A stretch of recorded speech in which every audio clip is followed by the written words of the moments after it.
Hi everybody, I'm Susan Mulvihill. Welcome back to our vegetable garden. For today's video, I wanted to share some important midsummer vegetable gardening tips with you. I also have a fun and easy DIY project for you, and at the end of the video, I'm going to do a quick profile of a very cool plant in our landscape. I thought it'd be fun to start adding those onto the videos. So let's get started. My first tip is to monitor your garden on a regular basis. I cannot emphasize enough how important this is. I know I've mentioned it before, but I thought we'd start with that today. All you need to do is a quick cruise through your garden to see, first of all, is there something that needs to be harvested? And I just noticed yet another zucchini has popped up on the plant, and we just checked those yesterday. You might spot an insect and you think, oh, is that a good one or a bad one? And what do I need to do about it? Maybe you might notice something odd about the leaves on a plant. Is it a disease? And my point is, the sooner you spot a problem, the more options you have to resolve it for this year and perhaps prevent it from happening next year. That is really important. So take a quick cruise through your garden. Just see how the plants are doing. I don't consider it an odious task at all because it's great fun to walk through a garden, right?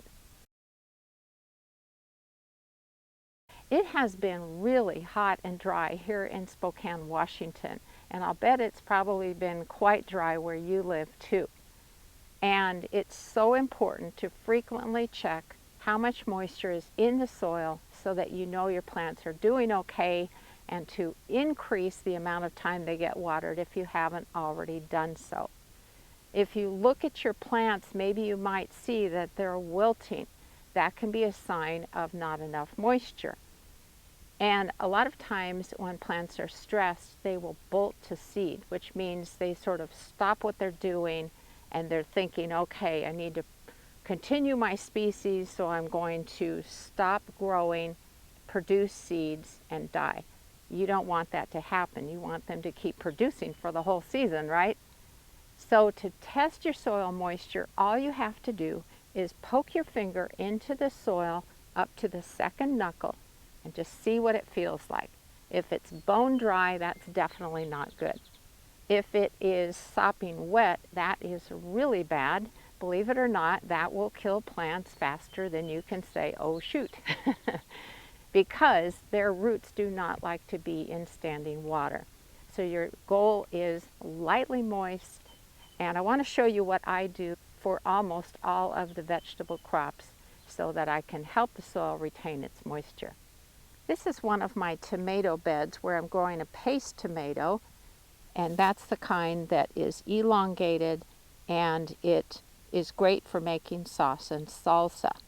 Now, what I have done here is I have put a thick layer of grass clippings because we don't use herbicides on our lawn. And what that's doing is it's keeping the moisture in the soil longer, which is great. This is something I did pretty early on after planting everything.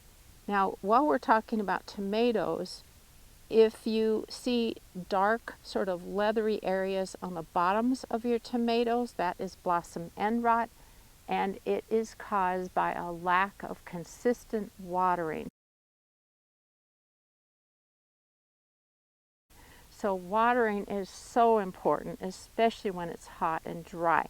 And I'm happy to say I do not have any signs of blossom end rot on any of my paste tomatoes or beefsteak tomatoes. So this year is going really well. Another thing that I've been doing ever since the temperatures really started ramping up is to give the beds where the tomatoes are growing a little bit of extra water in the morning. And I think that has helped prevent blossom end rot. And I also want to emphasize that when you're watering, you want to water the soil, not the plants. The plants don't need the water directly on them. It's the roots that need access to that moisture. So you want to keep that in mind. It is so important to harvest your vegetable crops on a regular basis. First of all, they'll be at their peak of flavor and tenderness. But if you leave crops on the plants for too long, it sends a signal to the plant that it's time to go to seed and die. When you harvest crops regularly, they keep producing for you. Now, I promised you a DIY project, and here it is. If you need to pick things like raspberries, blackberries, or blueberries, or perhaps lots of small cherry tomatoes, this is our handy dandy picking bucket. So you can see that this is a quart-sized yogurt container, and we punched a hole on each side here and put some nylon twine for the strap. So for example, when I'm ready to pick raspberries, all I do is put this over my head and across my shoulder. I've got both hands free, so if I need to hold a cane and pull off a berry, I can do that really easily. This works great. Not for the bucket. It's also important to keep up with the weeds in your garden, and for some very important reasons. First of all, they compete with the plants that we're growing on purpose for moisture, space, nutrients, and sunlight. But the worrisome part of weeds is that certain families of weeds act as alternate hosts for certain types of insect pests and diseases. So if you see a weed in your garden, or two or three, just pull them out and be done with it. When you're monitoring your garden each day, pay particular attention to any types of vegetable crops that need some extra support. So let me show you a couple of examples of that. This is one of our corn beds, and I really watch our corn plants, because if you have a windstorm and your garden is in a windy area, it's very easy for these plants to blow over and snap off at the base. And I'll tell you what, there is nothing more depressing than seeing all of your corn stalks that had been doing so beautifully all in a heap. Ask me how I know this. So I learned a long time ago to give them extra support. And because I grow them in raised beds, what I do is I put some stakes around the perimeter of the bed, and then I run twine around. And in this case, I did it just about halfway up. I might, when they're taller, run one more line of twine around the perimeter. But what happens is when you have a windstorm, the twine keeps them from dramatic moves, and they just move a little bit, not so much to snap off at the base. Now, tomato plants are another example of a crop that needs extra support. You might recall that the way I'm supporting these plants in general is that I have a 4-foot by 8-foot sheet of concrete reinforcing wire, which has been tied to 2 heavy-duty fence posts. And they, even so, need some reining in with some jute twine. And so I've had to do this about 3 times, and I just tie the twine to the wire grid and bring them back in. I would hate for a branch that is heavy with fruits to be bending over so much that it snaps off.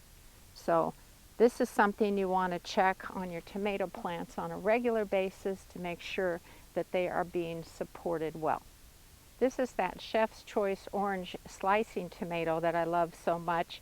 That's what this whole plant is here next to our squash arbor.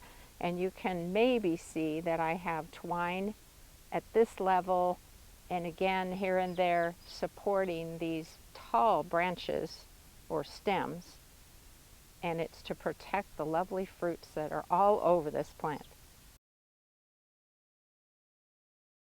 This is a panicle hydrangea called vanilla strawberry. I have had it for several years, and I think it is absolutely awesome. See these beautiful creamy white flowers? Well, in a few weeks they will turn a dusty rose color, which explains the variety name. It's hardy in zones 3 to 8, will grow in full sun to part shade, and mine gets morning sun and afternoon shade. And it averages 6 to 7 feet in height.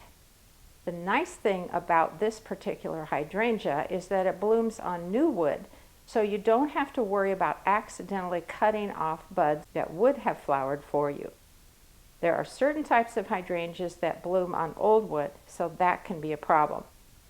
I usually prune it in late winter or early spring. Isn't this a beauty? Okay, that's all for now. Happy gardening, everybody.